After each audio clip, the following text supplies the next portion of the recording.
Donald Trump had a resounding victory, sweeping 7 swing states, and also the popular vote, according to the latest tallies still. But Congress, both the Senate and the House, it's a bit more complicated. In fact, the House races in some places are so tight, that count is still taking place. Only country where we don't know on Election Day who's won, but there it is. Now, there were some states that went for blue candidates, even though the state overall went for Trump, which may sound confusing, but there is some split ticket voting going on. Here to break it all down for us is Dave Weigel, who covers politics for Semafor. Thank you so much for joining us. It's great to be here. Thank you. Yeah, very excited to get your kind of takeaways from what we saw on Election Day. I am struck by the fact that, as I said, split ticket voting did occur. Trump, for a long time in previous election cycles, we talked about how he would run behind a kind of more normal Republican candidate. So if you had a more normal Republican candidate as the presidential figure, they might do better. But what we actually saw from last week is Trump running ahead of his some of the Senate candidates in Arizona, Michigan, et cetera. Now you have a few of those squeaking out victory in Pennsylvania, for instance. But Trump was, in most places, more popular than the other people on the ballot in the party. Well, there were different kinds of overperformance. We're going to get the final results from Arizona this week. Democrats are very confident they won. They won in part because Ruben Gallego just got a lot more votes than Kamala Harris. More than 100,000 more, outperformed her everywhere. That's not the case for a lot of these Senate candidates. Tammy Baldwin's hanging on, Alyssa Slotkin holding on, Jackie Rosen hanging on. Wait for the final count, but they're probably right in line with what Harris got. And what they had in their races was underperformance, so people showing up and they voted for Trump and they didn't vote that much down ballot, and third-party candidates who weren't on the top line of the ballot with the presidential race. That did matter in all these races. The ones I mentioned, yes. In Baldwin's race in Pennsylvania, even though it looks like it wasn't successful for Bob Casey, Democrats ran some ads to say, "Hey, just so you know, there were conservative third-party candidates running for Senate," and the messaging, if you saw it for Democrats in the presidential race, was don't vote for Jill Stein. If you're a progressive, don't vote for waste your vote in a third-party candidate. I don't think they could massage this electorate that much anyway, it turned out. There just weren't that many people casting a protest vote. But I look at the Gallego race and say that's going to be analyzed by Democrats, that and Slotkin, because Slotkin held on to some voters in Michigan, especially in Wayne County, Dearborn, Hamtramck, et cetera, Arab American areas that didn't vote for the top of the ticket. How did she do that? As a Democrat whose biography is not very much like Tom Hayden. I mean, she is a former CIA operative, but she was in the position as a not member of the administration, as not Kamala Harris. She didn't have this agonizing discussion over if she said something different about Israel and funding for military operations there, it would be a huge break from the administration, like Harris thought. For Slotkin, she said more about conditioning arms on what Israel was doing. I think that did help her a little bit. But those are not huge lessons that every Democrat can take and say, here's how we go back and overperform in these places. The only optimism they all agree on is this is the last time they'll be on a ticket with Donald Trump. And they've learned this twice now, not so much in 2016. There are voters who only come out for Trump and nobody else. So Dave, that was my first question was, are there differences in somebody may have just voted for Trump at the top and then not voted down ballot? But also, I'm looking at some of these undecided House seats, and there's one in particular, AZ6, which overlaps with Tucson, Arizona. That's where my parents live, actually. And there's a third-party candidate there, like at the lower level. Are you seeing that also in House races, not just at the Senate level, where third party is factoring in? Not as much. I mean, for example, California Democrats still might end up flipping 2 seats out there. I think if they have a good night, they flip 2. If they have a bad night, they flip 1. Competitive in others. And in those cases, it's a top 2 system. So there's nobody who didn't. There are a lot of third-party voters who are choosing down ballot between nothing or between a Republican and Democrat. No, it's not a sustainable plan, because in all these races that Democrats outperformed Harris in down the ballot, especially on the East Coast and the Southwest, they didn't decline with Latino voters as much as Harris did. And this is something every Democrat knew was happening. It was something easier for a member of Congress to deal with, because they were a candidate with an incumbent record of delivering and taking credit for the good things people liked and not for the bad things people didn't like about the last 4 years. or they were not in government at all, and they could run more freely on prices, on border security. One campaign that I think stands out for this is Laura Gillen on Long Island in New York, in Nassau County. So Trump outperforms his old numbers and every recent Republican on Long Island. And she runs ads that take as a premise that migrants being moved to the state from Texas are a huge problem, not as human beings, but as a financial problem. And she just, as a Democrat, says that she wants to fix the big border, close it, get rid of asylum seekers, get rid of migrants, and not then do mass deportation. But she managed to hold on better to non-white voters than Kamala Harris did, and that's why this aftermath is I wouldn't even say difficult for Democrats. It's that there's no solution on how to move forward that doesn't involve trading off some way they used to talk even 2 years ago, or some agenda item they had even 2 years ago. In 2020, they won, but they said we would have won better if we denounced defund the police faster. And in this election, every candidate who was successful did some things to separate themselves from far left ideas, and it just wasn't for Harris. It wasn't enough for Democrats running below her, barely enough in the races they won. They none of them solved the fundamental problem of there are voters who voted for Barack Obama twice and now have voted for Donald Trump 3 times. Dave, you have covered the Democrats, and after 2016, there was a lot of conversation about reforming the DNC, and it just went on, messaging. You're hearing lots of different ideas. There are folks who think that the working class wasn't discussed enough. There are folks who think that woke politics, the Democrats leaned in too much with that. Folks who think there should be more organizing, a total transformation of the DNC. It seems like in these races, there's all those factors play out, but for different reasons based on localities. So, are you hearing anything internally in the Democratic Party and the DNC about, where their strategy is going? Are there going to be leadership changes? What's happening internally? Yeah, Jamie Harrison is going to leave. He has not said what day he's going to leave. He's probably not being the most effective messenger by retweeting or arguing with people on Twitter until he does.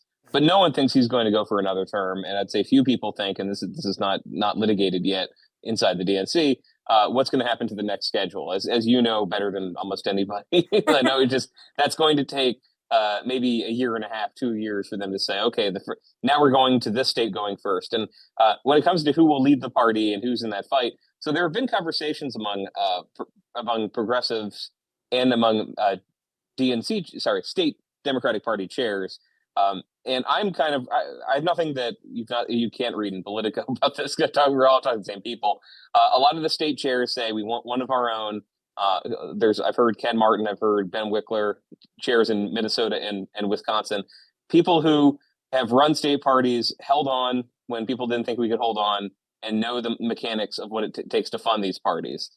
There's a return to the idea that now there are voters who the party has not been reaching out to in blue states. We saw this in New Jersey. So does the next chair need to do the sort of organizing that worked for Democrats in Minnesota and Wisconsin, where they barely lost anything compared to 2020, where they actually got more votes than they did in 2020 in Wisconsin, versus these states they think they're safe and they've just been losing tons of non-white Democrats. They don't say, here's the person in that job who's going to fix it. It's really, I think you're going to see more names from people who are not currently state chairs. But the first conversations I had were, we've already got people on deck who've just been watching the party fail for 4 years. We don't need to have somebody else come in from heaven and fix it. But that story is, I found in the first 2 days, no one wanted to talk about it after the election, and started to break open a bit more over the weekend. Okay, once Harrison's gone, how do we replace him? And this has been a long answer, but you'll remember 8 years ago, Obama kind of intervened and got Tom Perez to run because he thought it'd be a mistake for Keith Ellison to run as the Bernie candidate. And there's not a Bernie versus rest of party choice in the DNC race. I don't think there will be one. Yeah, I want to go back to what you said earlier about it being a messaging problem, perhaps more than even a personnel problem, that the pivots away from defund the police and other things that Kamala Harris made, but just clearly wasn't enough, or she was still attached to these issues, or Republicans were able to successfully portray her as an extremist on gender issues, police issues, the border, et cetera. I just saw a result that Noah Smith shared on Twitter that Native Americans voted for Donald Trump. He won the majority of them. The people who do land acknowledgements can't get the Native American vote. Will it be a conversation mostly in Democratic circles that we do have the perception of our stances is what is killing us? Yeah, so it's a complicated discussion. I'm glad that you put it that way, because if you just took a whiteboard and wrote down everything people associate with Democrats in the last election, Sure. and you can't do this if you're blueprint one of these messenger chops. Some stuff wasn't a problem. It's not a problem for Democrats if they're seen as the party that wants to keep taxing the rich more to spend money on healthcare. And actually, one weakness they had in this election, every Trump election, is that Trump has just given up on the Paul Ryan dreams of entitlement reform. He just has. I think you would see very sad for me, but a good move. Yes, turn right back if they tried that. But then when it comes to the ways they talk, the problem here is that who is staffing the Democratic Party? Who in 10 years ago said, I'm going to make the choices to work for the Democratic Party. I'm going to make the choices to work for NGOs, independent groups like Sunrise Movement, and I'm going to show up and move the Democratic Party in my direction. Well, generally, these are more people who went to college and maybe don't have as many friends who were Republicans they did 10 years ago, or culturally as many friends who were that different 10 years ago. The references they make, the ways they talk on social media, you can't tell. These are people who do not watch Jordan Peterson YouTubes, who probably people they grew up with and didn't go to the same college did. And that's one issue. Those third party groups. So this is something that's not inside the DNC. Party can't control it. Party can't have a vote. But really, in the wake of the first Obama term, when cap and trade couldn't pass, there's a lot of thinking on the left about what we need are independent groups that are going to organize the non-white working class and find more voters, and also move the Democrats in their direction. We need a social movement for climate change. We need a social movement for immigration reform. We need a social movement for Native Americans, et cetera. And it's become clear after this election. It was already clear after 2020, but really hard to miss. Just those groups are a problem for Democrats. So I think what's going to happen if the donors at Arabella and the different Democratic funds who have been handing money to groups that are doing direct action stops funding them so much, because Democrats are starting to confront how many of the groups they were listening to for advice or for here's how we reach out to this non-white community were just not connected to them at all. How much better off would they have been just saying, let's go talk to the Democratic chair in Camden County, New Jersey, and tell us what's been happening. What has been happening? Why are people jumping off the train and becoming Republican or non-voters? That's a thing they're going to deal with too. There's not a meeting they can have where they say new rhetoric. We're not using the word birthing people anymore, because actually Democrats don't talk like this. Democrats already made a deal with the way they talk. If you look at just the White House statements, like search in the White House website, everybody, fun homework assignment. Search on the website for how much Joe Biden says BIPOC, or how much he says birthing people, or how much he says Latinx. You can find those statements on the White House website by professional political staffers who have learned to talk like that in college. And that's not how Joe Biden ever talked. So there's already been a conversation. How should we talk to voters? Not like that. Don't talk like you're on the Oberlin campus. They're already doing that.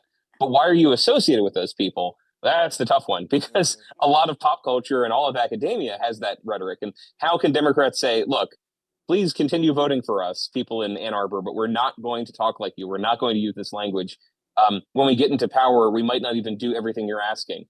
That is a very different Democratic conversation than what they had in 16 or 20, where they said, all right, we're on the right path just to get more people excited. They don't think that anymore. I got to ask you, because we celebrated the DNC wars of 2016 onward. We were on the front lines together, and a lot of the conversation was about that money. Where is the money going? And you mentioned Arabella and these outside groups. It was famous that under the Obama administration, he cut the funding of the DNC to really focus on the presidential races, which really supplements the consultant industrial complex, the folks making money off of media buys, et cetera. So, this time around, with these new, state chair conversations, are they talking about shifting the budget back to state parties and local parties so that you can call up the Democratic chair of Camden, New Jersey, and say, what are they talking about on the ground there versus, what they're saying in Santa Monica, California, which is probably a very different conversation, I assume. Yeah, that's the basics of it. In talking to some of the state chairs, the ones who are more media friendly, because as you know, there are states like Alabama where there are just people in charge of the party who don't win anything but refuse to leave. But actually, down the ballot, they had okay. I'm thinking of Alabama and Louisiana specifically, not good states for Democrats for right now, but where you had African American candidates run ahead of the ticket and win these two seats created by the courts last year.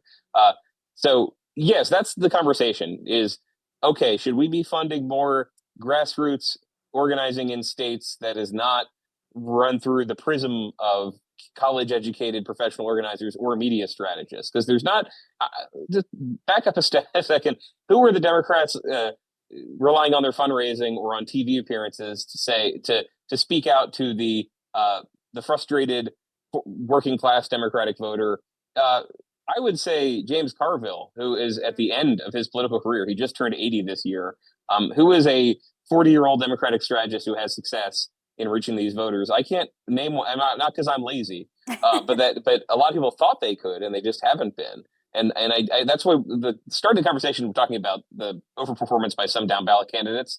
That's going to be interesting because one thing I'll point out is that some of Gallego's strategists in Arizona, and I bring him up because it's an interesting race. It's not called he'll win. Worked for John Fetterman 2 years ago, and John Fetterman has infuriated progressives for I'd say the better part of 2 years by saying lots of things that most Democrats don't believe about Israel, etc. More conservative things, while being a populist, while voting with Democrats on everything that they have as a priority. Gallego didn't do that. Gallego 2 years ago quit the Congressional Progressive Caucus. He said that Democrats were talking in goofy ways about Latinos. And he's going to outperform Harris with Latino voters, and it helps that he's Latino, but he's going to outperform massively, and that's why he'll win. And that's why I'm saying the irony here is that you would not say, oh, a progressive strategist who worked with John Fetterman and Gallego might be the new whisperer for this. There's not one whisperer who says, look how we ran 50 points ahead. But that's who I've kind of been talking to in the last few days, in addition to these state chairs, is members of Congress who managed to survive or outperform Harris in a conservative trending district. And a lot of it, it's not like we need to go out there and apologize for every position we took. It's that like you need an answer when Republicans say something that might piss off and will piss off and get a lot of your activists to say, we hate you, we're not going to vote for you anymore. I think there's going to be some sister soldiering happening among Democrats. And you've already seen the beginnings of that. Among the state chairs, it's a lot of just listen to us, don't listen to these permanent organizing groups that don't do anything. I mean, one call I'm kind of waiting to do again is yet another cycle of Texas Democrats having some outside pack that said we're going to organize people, we're going to find new people, and then didn't do a damn thing worthwhile. So you're going to have a new Democratic Party chair in Texas, one who has now survived 3 cycles of losing Latino voters, losing more of them, I should say. And that's the thing. There's not turn this knob. It is we have to fight over who actually is running this stuff. Incredible. David Weigel, thank you so much for joining us this morning. We appreciate it. Thanks, Dave. Thanks so much, guys. I appreciate it.